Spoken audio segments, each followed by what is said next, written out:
Hey guys, what's up? So I decided to do a new video. I'm gonna be going back to doing the movie reviews pretty soon, but I thought I'd stop down and go. Everyone else has done Christmas hauls and everything like that. So to do that, I thought I'd show you some of the games I picked up over the fall or holiday season area. We'll start with games on 360, and we'll work down towards PS3. So the first one I got is a good game. I've already beaten it once. I'm working on a second playthrough. That's Fable 3.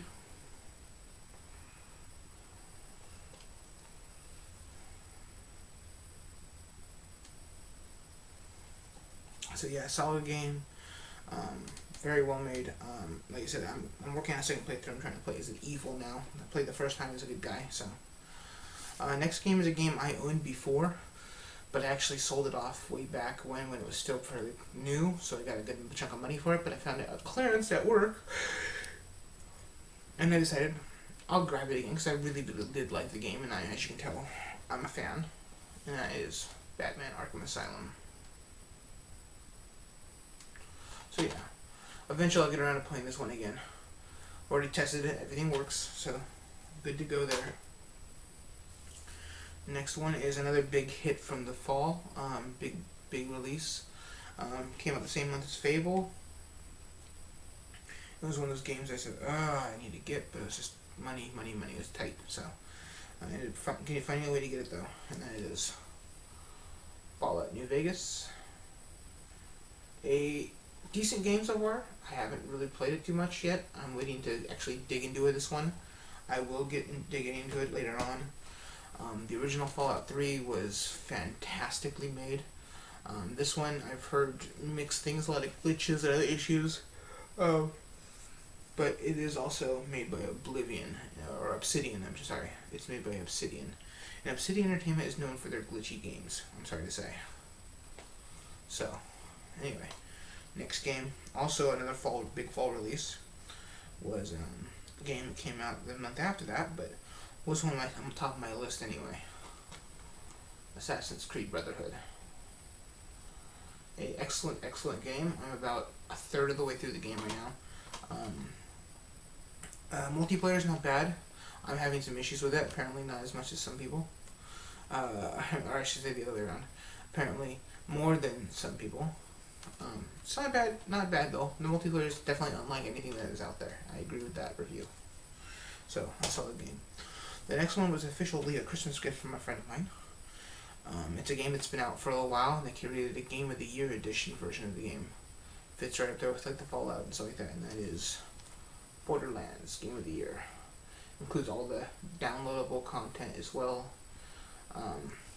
A really good game so far. I just started digging into it a little bit to make sure everything's working. Got to the first couple major missions and stuff like that.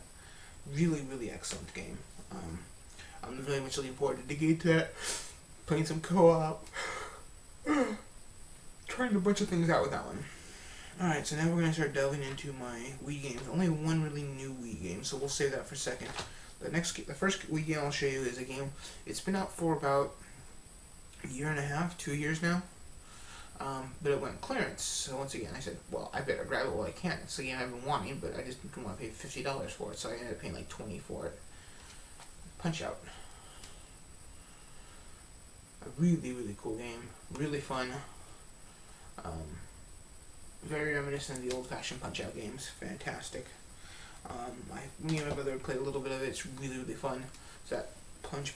It's something really that feels good to play, you know. Okay, so the big Wii game for me, the one I was looking forward to, I got it as soon as I could. In fact, they had a deal where there was like buy 2 games, get the third one free, for the same price. So basically, I bought New Vegas and Fable 3, and I got this one for free basically because it was the cheaper of them. GoldenEye 007. A really good shooter for the Wii. The controls are really smooth. The only disappointment I can say is obviously it's not truly a GoldenEye, because unfortunately the rights are owned by Rare on GoldenEye. Obviously, the old game is based on a Rare. It's a Rare game, so you can't use the same level designs or anything else. Even though the levels are based on the film, go figure. Alright, so then comes the PS3. Now, PS3 games I got this time weren't anything really new per se. One of them's about a year old, less than a year old now. And the other one's actually both of them are about a year old, a little under a year, I believe.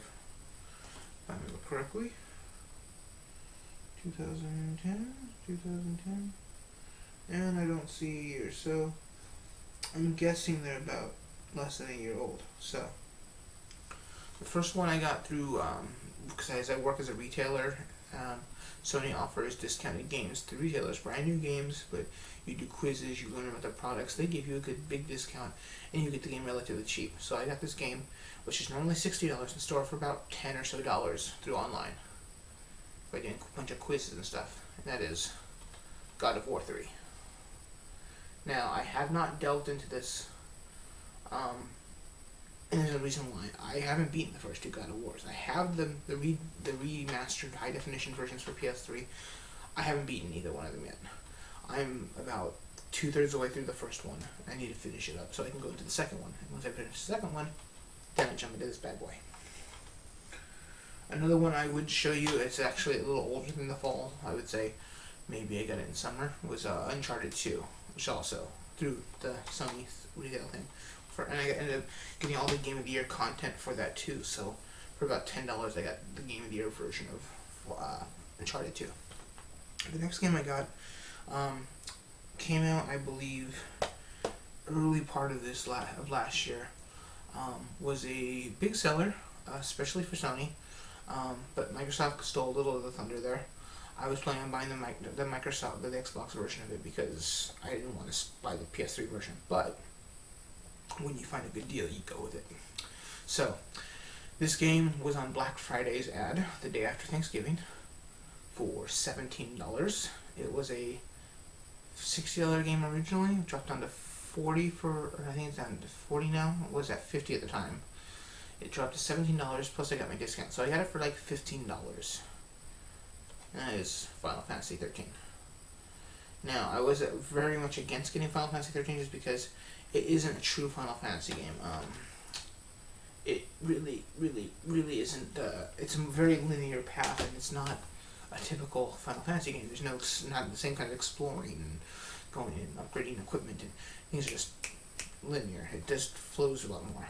So it's not your typical Final Fantasy, which bugs me, but, you know, for $15, I really can't complain. It's one of the most beautiful games I have ever seen. Visually, it's like watching Advent Children in real life. You know, it's like watching it, and then you gotta play a little bit, and then you gotta watch more cinema. So, anyway, those are my new additions to my collection. Hope you guys enjoyed. I may do full reviews with them after I beat them, like I said. But I'm probably gonna go back into movies again. I was still in the A's. I have one other video I had recorded like months ago. I'll play and then I'll make some new videos. Okay, guys? So until then, keep collecting, keep playing, keep gaming. May the force be with you.